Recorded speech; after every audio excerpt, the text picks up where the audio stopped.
Mga bossing, isang pagbati na naman ng matagumpay na araw sa inyong lahat. Kahapon nga, nag-celebrate nga po ako ng aking kaarawan. Syempre, kahit papano ay nagluto po ako ng aking handa. Umaga pa nga lang ay nag-asikaso na kami ng mga lulutuin namin. Bali si Bernard nga ang aking katuwang sa pag-aasikaso ng mga lulutuin ko. Binisita nga rin ako ng aking anak dito kahapon. Ito ang si Bernard habang nagluluto ako ay tumatagay na. Shoutout pala sa mga bisita ko kahapon. Kay Makmak, Banban, David at kay Joshua. At sa pinsan ko na si Harold. Pagsapit pala ng gabi, dahil nga magse-celebrate ang lahat ng bagong taon, kaya sinama ko ng Banban dito sa bahay nila. Pagsapit kasi ng alas 12 ay mag-iikot kami dito sa poblasyon ng Gubat. At pagkatapos ay dediretso kami sa Burol ni Badong. Yun na kasi ang napag-usapan namin, na doon nga kami dediretso sa Burol ni Badong. Bali mag-iingay kasi kami sa burol niya at makikiramay na rin kami sa pamilyang naulila niya. Babatiin rin namin si Badong ng Happy New Year. Bandang alas 11:40 nga ay marami nang dumadaan ng motor. Siyempre, nag-iingay na sila.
Andito na pala kami sa Burol ni Badong. Itong si David nga ay naiiyak na. Pero si Banban, bumuhos na talaga ang luha kanina pa. Lahat nga kami ay nabigla talaga sa pagkamatay nitong si Badong. Rest in peace na lang sa iyo, Badong. Sana ay maging malaya ang pag-akyat mo sa langit. Kagaling nga namin sa Burol ni Badong ay dumiretso na kami dito sa bahay nila Banban. Shout out. Shoutout kay Alo! Shout out. Shoutout kay Alo! Sino pa? Kay Kenneth! Shout out. Yo, di lang tayo mainom sa lamisa. Oh, kain vlog ko muna yung mga Mga turog na yun. Kami na talaga. Yun ang mag-vlogan mo. Tayo, turog na yun. Miss na miss ka na Corazon. Turog na. Turog na. Kami. Video! Ano daw? Ito ba rin? Ay, mata. Vlog mo yun. Vlog mo yun. Vlog mo yun. Vlog mo yun. Yung doon mo na GD, ang tsura mo po, turog ka na. Pag mata ko kagaga. Ay, nagkitago ka? Ay, masilpo ko. Yung dito waragas. Guys, tayo kain tayo guys. Saan naman na yung katuwas na yung tutugon. Nga po at magsisikain na muna kami dito. At habang nagkukwentuhan niya kami nila Makmak, syempre may tagay-tagay. Ay, mo tago ay. Sige, yung tatago. Picturean mo ako.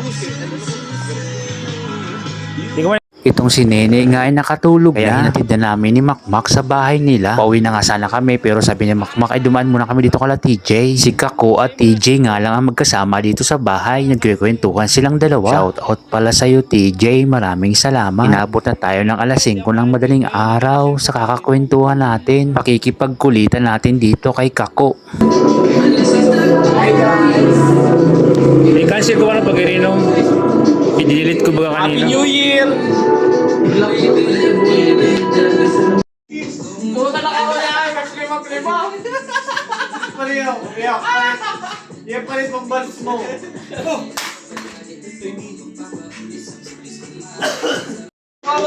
Parang siya, ano?